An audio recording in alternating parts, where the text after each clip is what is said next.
बड़ी ईद आने वाली थी और सब गांव के लोगों ने अपना अपना जानवर खरीदना शुरू कर दिया था। इसके साथ साथ अहमद के पड़ोसी ने भी अपना बड़ा सा ऊंट खरीद लिया था।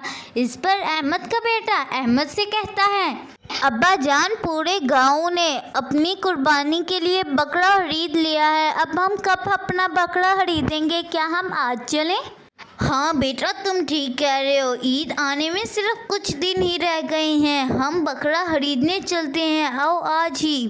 फिर अहमद के बाबा अपने बेटे को लेकर बकरा मंडी पहुंच जाते हैं। बेटा बताओ कौन सा बकरा चाहिए, मैं तुम्हारी पसंद का ही बकरा खरीदूंगा।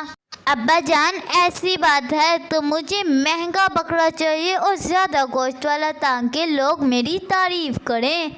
इस पर उसके पापा उसको समझाते हैं, बेटा अल्लाह ताला के यहाँ इंसान की नीयत मायने रखती है। जितनी हैसियत हो हमें उतने ही पैसों का बकरा खरीदना चाहिए। अल्लाह ताला के यहाँ ये नहीं होता कि बकरा महंगा है या सस्ता है, और हमें लोगों को दिखाने के लिए कुर्बानी नहीं करनी चाहिए, और जो लोग ऐसा करते हैं उनको उनकी कुर्बानी का सवाब नहीं मिलता। इस पर उसका बेटा शर्मिंदा हो जाता है और माफ़ी मांगता है। अब्बा जान, आपका शुक्रिया मुझे ये बताने के लिए, और मुझे माफ़ कर दीजिए।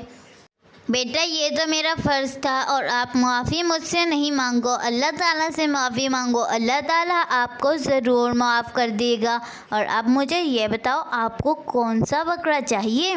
ठीक है अब्बा जान, मैं अल्लाह ताला से माफ़ी मांग लूँगा और अल्लाह ताला मुझे माफ़ कर देगा। मुझे ये ब्राउन कलर का बकरा चाहिए। बेटा ज़रूर, ठीक है, हम ये वाला बकरा खरीद लेते हैं।